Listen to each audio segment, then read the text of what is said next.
What's up, freaks and geeks? Welcome back to the Uplate podcast. What episode is this? I don't know. I really don't know. I think we're on episode 7, 8. It's been a while since I did the last one. I remember on the last episode I said we'd do some MCU talk for this episode, but I think we're going to switch it up a bit. We're not going to... I have one MCU movie I want to touch on, but that's pretty much all we're going to go into with Marvel, because I got a few new movies that I've seen that are just came out, and I would like to talk about them. So, let's start off with the MCU movie I mentioned, and that is Guardians of the Galaxy Volume 3. I just watched this the other day. I actually bought it on Blu-ray from my girlfriend. She loves the Guardians. Groot is like her favorite character. And I've watched the first and second. I don't remember too much of it. I've never been a huge Guardians fan. I do like them. I wouldn't say I love them as much as like Spider-Man or any of that. But yeah, I like the Guardians. They're pretty cool. They're fun. They're really funny. I love Batista as Drax. I think that's like one of the best characters in the MCU. And you know, I'm pretty sure this is the last Guardians movie. I know that it's been said this is a conclusion to a trilogy, but I hope we see more of these guys, even if it's just in a Avengers movie or something, which I'm sure we will.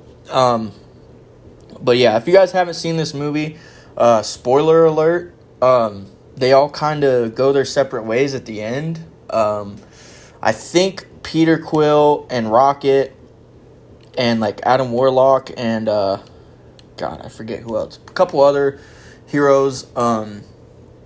They stay with the Guardians, and they keep guarding the galaxy.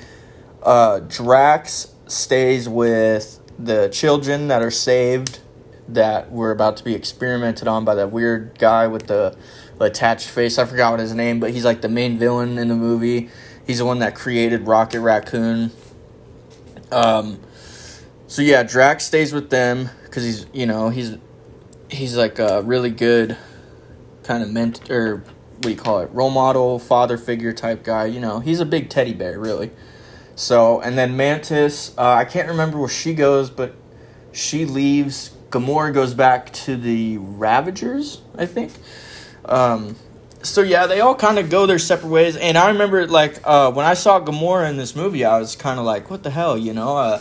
I thought she died in Infinity War, and she did.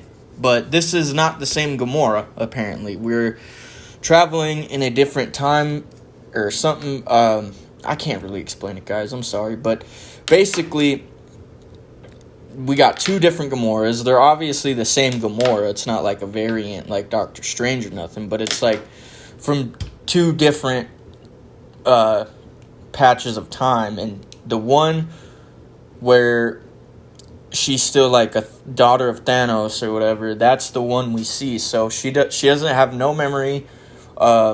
She doesn't even know Peter, really, and actually they kind of bicker throughout the whole movie, which is, you know, it's kind of crazy to see that because they're, like, so in love in the last couple movies and the Avengers and whatnot, and, you know, how upset Peter was. It even shows at the beginning how upset he is that Gamora's not here anymore with him, and, yeah. So it was a very sad movie. And then Rocket Raccoon, this whole movie is kind of his story, you know. And I was never the biggest Rocket fan, but now I am. I mean, I like Rocket Raccoon, but now I love Rocket Raccoon because I've seen his story, and it's really touching and sad. And but it does come off with a good ending. It concludes well.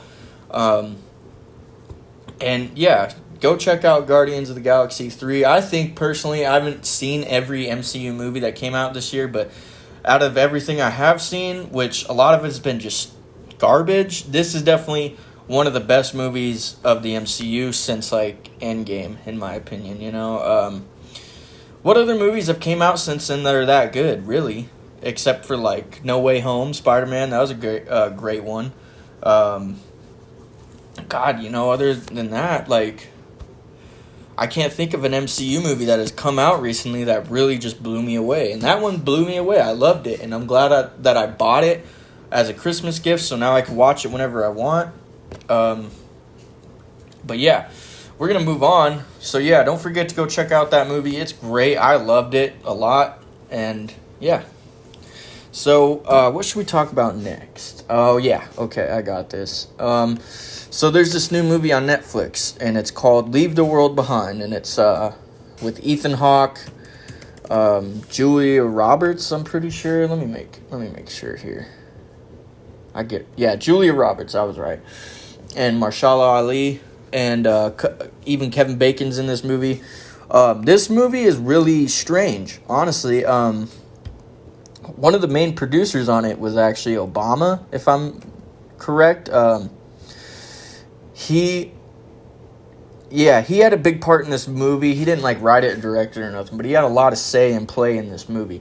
And this movie is basically about the end of the world. Not very apocalyptic, more in a war-type fashion. So in this movie, we're following this family, which is Ethan Hawke, Julia Roberts, and their 2 kids. And they're going on vacation to an Airbnb. And, they're at the beach and they see a huge oil tanker ship crash onto the beach. Which, at first they're kind of just whatever, must have been an accident, something, And then we start moving through the movie. And this is kind of my favorite part of the movie, because this is what really made me like this movie. Is the way it's just shot, the pace of it in the middle after the oil tanker crashes. It reminds me a lot of The Shining in a weird way. And I just love that, because it's really eerie. It's kind of slow for a second, but it's slow enough to the point where you're sitting on the edge of your seat waiting to see what happened or what's going to happen. And when I first saw this movie, I had no idea that it was going to be this. We were just sitting there on Netflix trying to find something to watch, and we just picked that because it's brand new. Ethan Hawke is in it. Why the hell not? And so we're sitting there, and I'm thinking this is a horror movie because the way it's playing out, like I said, it's almost like The Shining or something, And, there's hair all over the microphone. Anyway, I thought this was a horror movie. And so when Mahershala is, I don't know if that's how you say her name, Mahershala Ali, his name's George in the movie. Him and his daughter show up at the Airbnb late at night, and there's a blackout. All the phones are dead. The internet's dead. No one can do anything. And then the daughter, she's obsessed with the show Friends, and she's on the last episode, and she wasn't able to catch that, because the internet went out. Whatever. We'll get back to that because that's going to be a main part in the story. But yeah, so this guy and his daughter come up to the door, and they know exactly what's going on. Not exactly, but the father, he knows pretty well what's going on. And I thought this was a horror movie, kind of they're showing up, and we can't trust these people because they seem like they're hiding something when they show up. That's how it felt to me anyway. He said that we own this house, we have nowhere to go, blah, blah, blah. And it's yeah, okay, but it's just the way they're acting and the way the movie, like I said, the way it's shot and the way it's paced out, you think that they're up to something.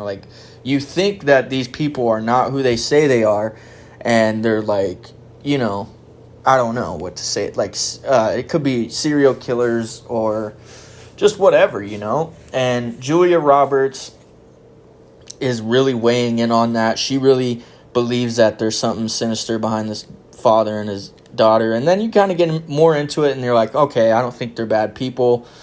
Maybe they're not up to anything. Maybe they're being truthful. And one thing that you got to remember is there is a blackout. There is things going on. Stuff is not working. So I figured, I was this guy and his daughter can't just cause a whole blackout in the whole county or wherever they're at just to mess with this one family. That doesn't seem feasible. So you get more in the movie and you figure out what's really going on.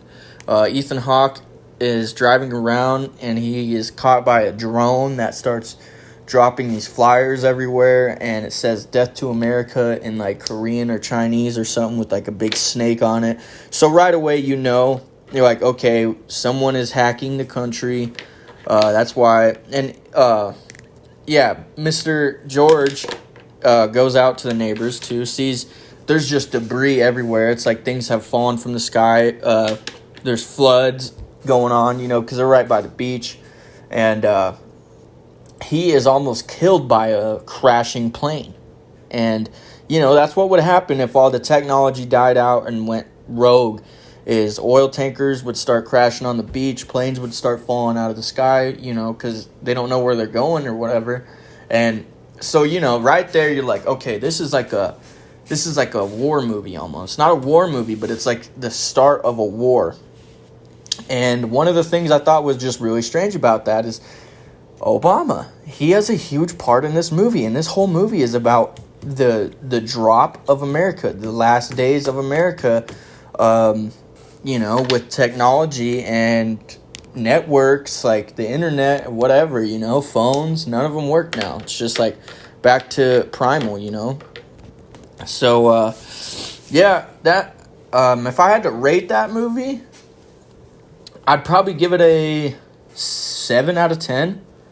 It was pretty good. I enjoyed it a lot. I'll watch it again. Honestly, like I said, it's a really good movie, especially the first time you watch it, because, like I said, I thought it was a horror movie. I did not expect any of that, so it was a pretty good movie to, sit down and experience. But I will say the ending really pissed me off, like, big time, because there's all these things going on.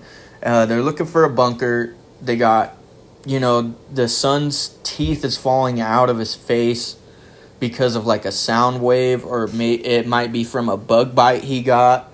It's never really clarified, but yeah, something like that. There's just all sorts of strange things going on. And the daughter, as I said, she's obsessed with Friends, and she wants to see the last episode. So she kind of just goes and looks around, and she finds the house, and she finds the bunker that everyone else is looking for by herself. And then, everyone's freaking out looking for her because she's missing. And the only thing she cares about is Friends. And she finds in the bunker a whole DVD collection. And what does she find? Of course, the whole Friends box set. And she puts in the last episode. And that's it. That's the end of the movie. And I get it. It's like a metaphor for, the world's ending, and all most people care about still is just media and movies and TV. I'm one to talk. Like, if it was Game of Thrones and I was in that position, I'd probably do the same thing. I wouldn't be able to just die without seeing the last episode of Game of Thrones. So I get it, but she's just a kid, but I just don't like how abruptly the movie ends. Like, once the Friends theme song starts playing on the TV, it cuts to the credits, and you're like, okay, what the hell, though? Like, we don't get to see what happens to the father and his daughter and the other family, Julia Roberts and Clay, Ethan Hawke, and their son. Like, we don't get any conclusion to that at all. And that just bothered me, because we got really invested with these characters, and we seen them go through a huge transitional switch of being on vacation and then being in survival mode. And to just end it with the daughter finally getting what she wants, which is a stupid episode of Friends. I'm sorry, guys, but I hate Friends. I really do. I don't like anyone in it, the actors. I'm not really a fan. I like Matthew Perry. I like Jennifer Aniston, but that's about it. I don't even like Courtney Cox. I think she's annoying. She's cocky. That's probably why her last name is Cox. I hate her in the Scream movies, and she's the exact same way in Friends, I think. Maybe I don't know that because I don't watch Friends, and I've watched it enough to know that I hate it. And to end the movie with that, oh man, it just pissed me off. So yeah, I would have given it like a 9 out of 10, but the ending really just shit. Like, it's almost like they couldn't figure out how to end the movie, so they're like, let's just end it here. That's what it felt like to me. Other people might have different opinions and say that the ending was a huge metaphor for this or that, which it might be, but I just didn't catch it. And, I caught it, but it didn't satisfy me enough to be an ending, if that makes sense. So, yeah, Leave the World Behind I think it's like the number 1 on Netflix. I know it was. I don't know about now, but yeah, definitely go check it out. It's worth the watch. The ending is just a little underwhelming. Well, actually really underwhelming, but other than that, pretty good movie.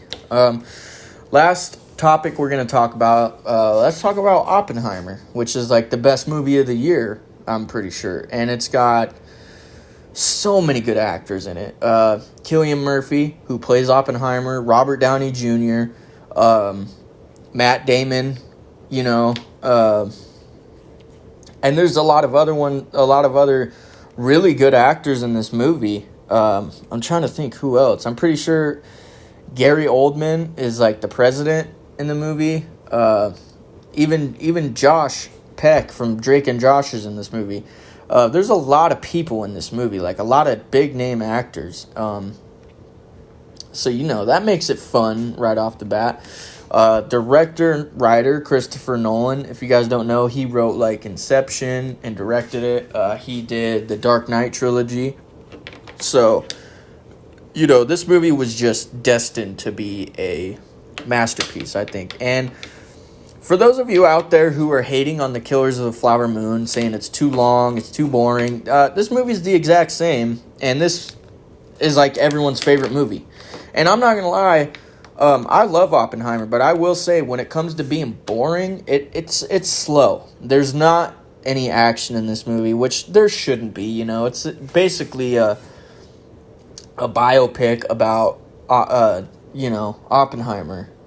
And so, you kind of walk into this movie expecting, okay, this movie is just about a guy who did some things he regrets. He made one of the most, or probably the most lethal weapon in human history. So, it's really an interesting educational movie. It's not very exciting.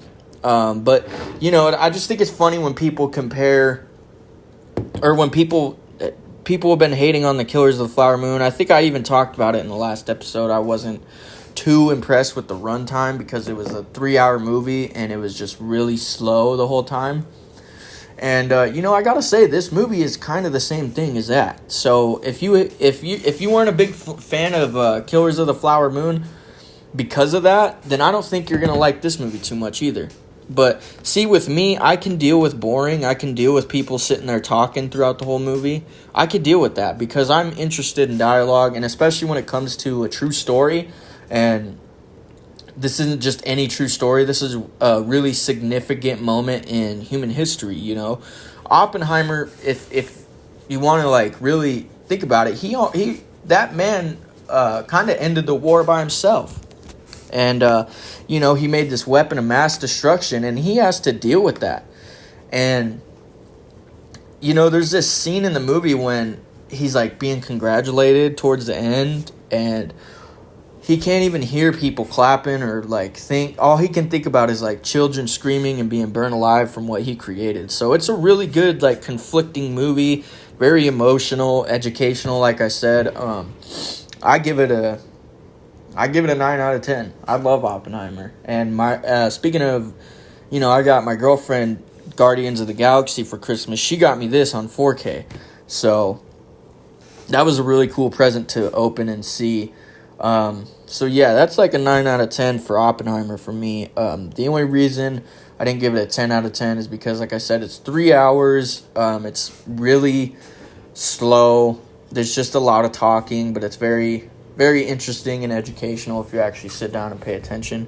I know some people just can't do that with movies, and that's okay, But, if you're interested in this piece of history, then go check out this movie. And I did some research. A lot of this movie is accurate for the most part. Of course, when you make a movie about a true story, there are some things that are exaggerated to fit on the screen better. But I don't think that happened very much with this movie. I think for the most part, this movie was what happened. So, yeah, go check out Oppenheimer. 4K is the best way to watch it for sure. Even Christopher Nolan says that.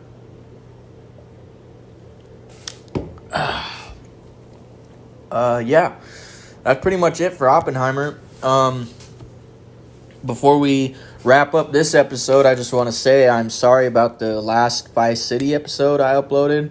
I think the way it was recording is flipped upside down and started recording upside down. And I didn't realize it when I was playing it because it looked normal to me. And then I uploaded the video and I realized the second half of the video is upside down. So I apologize for that. But, I'm not going to go back and load to a new save and redo a mission. I just don't want to. I'm kind of at the point where I'm done with Vice City. I'm ready to get it done. I still have a little bit left of it to go, probably like a quarter of the game left, and I'm ready to just be done with it.